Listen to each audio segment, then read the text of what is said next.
We must continue to wash our hands frequently. 3, we do call on you to stay at home and only go out when it's absolutely necessary. And whenever you're out in public, one must wear the face mask. As we intensify this fight against coronavirus, we have observed that most people are not wearing masks the proper way. A few of us have them hanging on our chins until we meet a law enforcement officer and we quickly pull it up. And this definitely will not aid in the fight against coronavirus. It's important to remember that the mask is a protective barrier to the virus, and that you wearing a mask actually protects the people around you, your family and the community. And therefore, we encourage Kenyans to continue wearing masks. And on top of it, we've also noted that there are vendors who continue to allow people to fit more than one mask when buying. This is a dangerous practice, and this can lead to mass infection. And therefore, we advise our vendors to ensure that the masks are packaged and that they're according into size, and that they limit people trying to try on the mask while purchasing them. We've also noticed the mushrooming of social research studies on COVID-19 pandemic. And this research is both by institutions and individuals.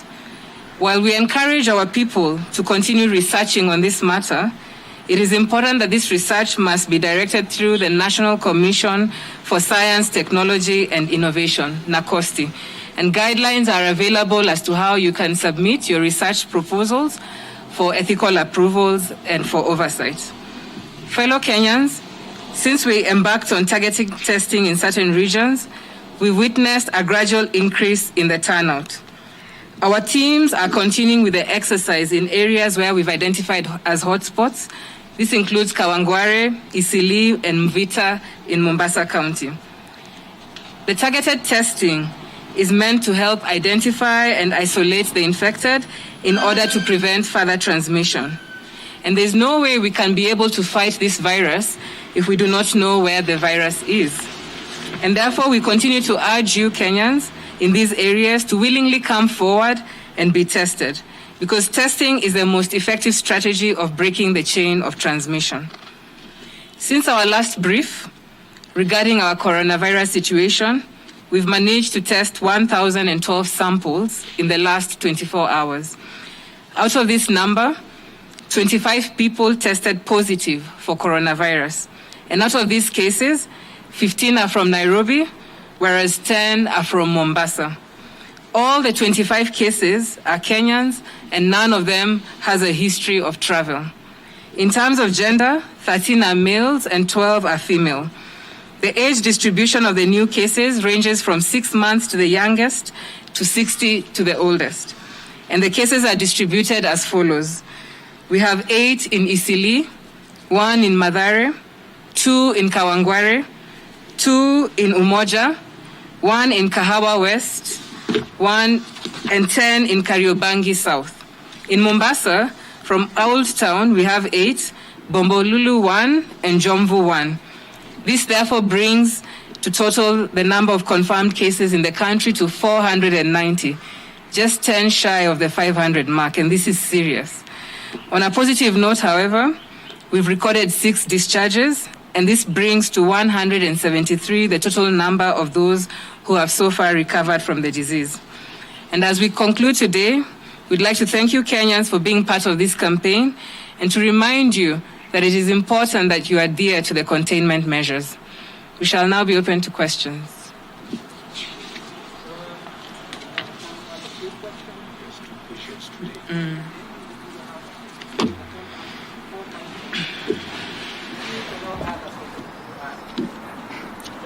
My name is Dasibo from Daily Nation. You've encouraged people to show up for testing.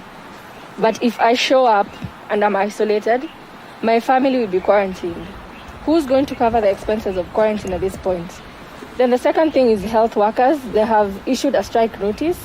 What is the way forward in terms of addressing their grievances? Nancy Okware kutoka KBC, na swali langu ni kuhusu idadi ya watu ambao bado wako katika vile vituo vya kutengwa vya karantini. Je, kufikia sasa hivi ni watu wangapi ambao bado wako pale? Na vile vile takriban wiki 3 zilizopita, mlisema ya kwamba mlikuwa mmeanza kufunga baadhi ya vituo vya karantini. baada ya waliokuwemo pale kupatikana hawana virusi vya corona. Je, kufikia sasa mmefunga vituo vingapi, na kumekuwa na wakati ambapo imebidi mfungue vituo vingine ambavyo mlikuwa mmefunga, ikizingatiwa kwamba sasa hivi idadi ya watu humu nchini inazidi kuongezeka? Thank you very much. I'm Mark Namasa from KTN News. We've just spoken to a few people who are involved in fumigation of quarantine centers. They claim they haven't been paid.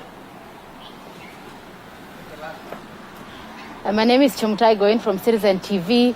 And on April 21st, about 50 people who were on quarantine at Mbagathi KMTC sneaked out of the facility. Only 4 that we know so far have been arrested, the ones in Kericho and the ones here in Nairobi. Just how many more have you been able to capture, if any? And there may be measures you're putting in place to ensure you get those ones, because they could be the people that are out there being the spreaders. Thank you. Thank you for your questions. I'll start with the last question concerning the people who escaped from quarantine and the numbers that are being tracked. This issue is being handled by a multidisciplinary team led by our security personnel, and they continue to be able to identify any who they may not have gotten to this point. You're alluding to the idea that the escapees may be the ones who are transmitting this disease. Perhaps would not be correct. Again, like I mentioned yesterday, contact tracing is a scientific methodology, and we've clearly repeated several times we have already established community transmission in the country. And so what remains then in terms of mitigating is to ensure that, 1, we are maintaining our containment measures, and 2, we're ensuring that our contact tracing mechanisms remain to be robust. And that's exactly where we are putting our resources right now and our efforts. With regard to fumigation, we do have several teams across the country who are conducting fumigation, both here in Nairobi County and all the other 46 counties. And indeed, all these teams will be facilitated accordingly and in due time. We've not received any official complaint from any of those members concerning the fumigation, practice in terms of any challenges that they may be facing. But please rest assured, all teams will be deployed, and especially deploying from the Ministry of Health. There's a formal process of deployment, and that process is attached, of course, to ensuring that these people are facilitated accordingly. And we will stand by our word in ensuring that that facilitation is effected. Regarding the quarantine sites, we have a question from Nasibo. When we encourage people to come in for testing, and yet there's quarantine costs attached to this. One thing that we must be clear of is that at the end of the day, we are in the middle of a pandemic. And in this pandemic, the world over, best practice tells us that we should test, isolate, treat, and trace. And we've mentioned that this is the approach that Kenya is also adopting. And so testing is at the center of this. We do appreciate that there may be discomfort in terms of Kenyans coming forward in terms of testing. And we're trying to put in place mechanisms that, 1, will remove stigma from the testing practice, and 2, that will actually facilitate Kenyans who may not afford quarantine services to be able to undergo a social assessment and be able to get the care that they require. So this is an issue that I'm calling on all Kenyans who are there today listening to this briefing. Do come forward for testing. The government is doing this because we are trying to contain a pandemic, and keeping away and shying away from testing is actually to the detriment of your own health and that of your family. With regard to the question on quarantine and the centers that we have available so far, this is a figure that keeps changing from time to time. As it stands, by the report we have today in Nairobi, we've closed down about 35 quarantine centers, and we have about 219 personnel in quarantine. Again, remember, it's a dynamic process. We have incoming clients who are admitted into quarantine, and then we have clients who are discharged. We do also have a breakdown of quarantine centers across the country, and I'll ask the DG to speak to this number, always remembering that it is quite a dynamic process. People are coming in, they're admitted, they're tested. Once they turn negative, they're discharged. So it's a very dynamic figure, but we do have that available for you. Perhaps one thing that I would want to emphasize today, and I think you would all bear me witness, those who've come in today, the road right down through Cathedral Road, there's a lot of traffic there today. So what this tells us is that it seems that, at least in Nairobi, we've all gone back to normal status. Yet, if you've listened, over the past 3 days, we've been announcing figures in terms of double digits. Yesterday was 30, The day before was around 20, and today is 25. And I hazard to say that this figure will continue to increase. So what we're trying to say is things have not gone back to normal. And I'd really, really request you, members of the Fourth Estate, to partner with us in passing this message. Things are not back to normal. And we do not want to see a situation as we've witnessed in different countries across Europe. So we still need to maintain these containment measures. They're not for fun. They're not for play. It's not child's play. Things are not back to normal. In hotels, we've done spot checks over the weekend. Just yesterday, there's crowding in hotels. People lining up, people banding together near cashiers. Things are not back to normal. And we need to remind ourselves of the pictures we were seeing in February and March across the world and ask ourselves, do we really think or do we really want Kenya to have that experience? And if we don't, then you as a citizen, you have responsibility. So be responsible. Things are not back to normal. Did you kindly add on to this? We'll add on to that. Thank you, Madam CS. Regarding the healthcare workers who issued a strike notice, we are in discussions with them. And you remember His Excellency the President pronounced himself on the welfare of healthcare workers. And the Ministry has worked very closely with the Public Service Commission, Salaries and Remuneration Commission, and we have developed a plan which is awaiting approval before it can officially be shared with the healthcare workers, especially to cater for their welfare and also to cater for the other other needs regarding the extra hours that they put as we term the COVID-19 pandemic. For the quarantine sites, of course, this number is likely to go up again. Remember, we have started evacuating Kenyans who are stranded all over the world, including Europe, Asia, and also Kenyans who had gone for treatment, especially in India, who are destined to come back home this week. For those, of course, we have to put in place quarantine facilities to be able to accommodate them for the 14 days that they are supposed to undergo a quarantine process. So as Madam CS said, this is a dynamic figure. It is very difficult to point out what the numbers are because quite a number of people come in as others go out. Thank you. Yeah, more questions? No, not repeaters.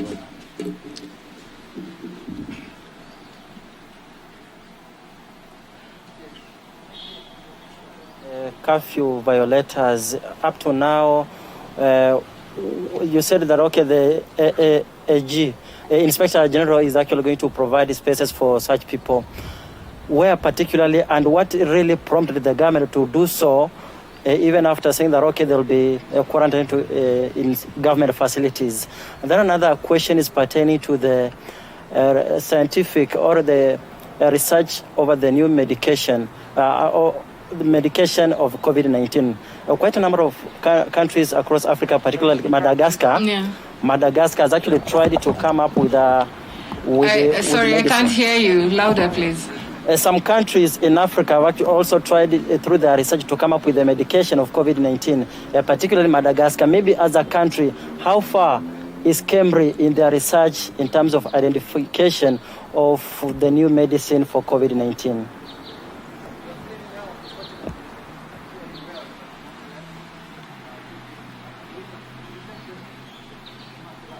Thank you for another opportunity. I have a set of 3 questions. One is about what is the situation in refugee camps, and 2, what about how are you handling cases that involve children? And number 3, we had the issue of allowances that other healthcare workers claim that government has decided to only give doctors and not the other cadres. Thank you. Okay, thank you. I think I'll start with the question regarding the curfew violation. I think yesterday, after the NERC meeting, Kas Rashid was able to share instructions to the IG on how we would avoid the use of quarantine facilities for holding curfew offenders. One, I'd like to report that the report we're getting back from the IG is that, in fact, Kenyans, fewer and fewer Kenyans are violating curfew, and so the numbers are reducing. And number 2, to remember that 1, quarantine is a public health intervention. Quarantine is not supposed to be a punishment, and therefore that is why that deliberation and position was attained yesterday. And so going forward, I'm aware that the IG and his team are working on ways in which they'll be able to contain curfew violators, and this will also include perhaps a judiciary process, and this shall be shared with you in the coming days. Concerning countries in Africa who are looking at different modalities, I think the DG, the last time we were here, was able to elaborate on different trials that are going on across the country. He gave good information on the drug that was under approval in America through the FDA. And yes, of course, we've heard of the different, cures from Africa, Madagascar, and the different countries who have different medicinal products. What we're doing is that through KEMRI and through established systems and protocols within the country, there are mechanisms in which to look and evaluate. Of course, we promote Africa and, ingenuity and innovation in Africa, and that is something that requires to be celebrated. However, it's important that that celebration occurs under protocols and guidelines through which such drugs have been evaluated, especially for safety.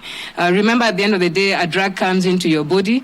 It does something in terms of curing, but drugs also have side effects, and therefore there has to be a rigorous protocol put in place to evaluate this. DG will speak more on the different clinical trials that are underway in the country and those that we foresee in the coming future. Regarding the situation in refugee camps, we are working collaboratively with different agencies and government, MDAs who work and ensure that refugee camps are well manned. We have seen, and I think this was highlighted in one of the past statements, that there may be challenges in some camps, but these are being addressed, especially with collaboration from our UN partners to ensure that conditions there are safe and that also containment measures are met in those camps. And perhaps in the next few weeks, we might be able to give you a detailed report as to how we're doing that. Regarding handling of children, there are different teams within the ministry, particularly the case management team that is looking at protocols. How should we deal with COVID in children? The Kenya Pediatric Association, in fact, has had several engagements with us, have looked at our protocols and given specifications and considerations for children. And the same has been done for different conditions. For example, how do you deal with COVID in surgery? How do you deal with COVID in maternity? How do you deal with COVID with a mother who's pregnant? There are all these different variations in medicine. What happens when you have to undergo dialysis and you're COVID positive? All these are things that we've put into consideration, and there are all protocols available. And again, the DG will be able to speak to this. Concerning I think there was a last question on allowances, and this has again had been reiterated and confirmed by DG that teams are looking to see and to ensure that all health cadres are able to get a welfare package that meets the kind of risks that they're putting themselves into. And it's important to note, and we highly recognize in the Ministry of Health, that we have 17 cadres, and all these cadres all come together magically to take care of us. And so there's no favoritism for any one specific cadre, and all cadres who are working as a team will be able to be facilitated with a welfare package. Perhaps, DG, at this point, you can highlight further on the issue of drugs and the trials that we are doing, and also emphasize a bit more with regards to COVID in other medical conditions. Thank you, Madam CS. In terms of the clinical trials that are ongoing, I remember we discussed this at length 2 or 3 days ago. Based on what is happening in other European countries, in Americas, regarding compounds that potentially could be able to treat COVID. And I'm glad to inform you that through the World Health Organization, Kenya has received approval to join the Solidarity trial, and we have already obtained ethical approval. The compounds that we are going to deploy, of course, will depend on how available they are, how easily available they are in terms of compassionate use of the different drugs and protocols. And of course, it will also depend on the clinical presentation of our cases. As we all know, majority of our people tend to have a mild form of the disease. So if we are to go for very expensive compounds, which we could be able to apply for very small segment of the population, then we'll have to be able to make that judgment based on the numbers. But there are a whole range of compounds, antivirals, antiretrovirals, antimalarial drugs, which will form part of the arsenal that we are going to deploy to see what works best in our scenario. We have also gone ahead to develop guidelines and standards for all conditions, so that in case you have COVID in pregnancy, we have developed guidelines and protocols, which we have shared with our teams in the counties for easy application. And of importance is this issue of the children, because in today's press, we told you of a child who is just 6 months old who has tested positive. Most of the children tend to be totally asymptomatic. And because children tend to play with other children, they are potentially very, very good transmitters. So the message today is to ensure that you limit interaction between your children and others, and also ensure that children also undertake infection prevention control measures, including hand washing, using sanitizers. There are even children's face masks now in the market locally. And of course, practicing physical and social distancing. I just wanted also to emphasize on the issue of the refugees. You know, Kenya, we have hosted refugees over very many decades, especially from our neighbors in Somalia, Ethiopia, South Sudan, the DRC, Congo. And most of the refugee camps that we have, of course, are located along our border areas. And remember, our borders are porous, like if you go to Dadaab. And the infection now in Somalia, the numbers are increasing, and because of that ease of movement between Kenyan side and Somali side, that is why we decided to make a restriction in movement in Mandera County. Further, we have also started testing in Wajir County to be able to cover that northeastern part, so that samples don't have to be brought to Nairobi. We have also enhanced our surveillance capacity in the refugee camps, together with our partners, including UNHCR, World Vision, the Red Cross, AMREF, and all other players. Of course, capacity building is ongoing for healthcare workers who serve the refugee population, to be able to assist them in case definition. And of course, we continue with our advocacy, community social mobilization, so that we have the refugees as part of us in the fight against COVID-19 disease. Thank you.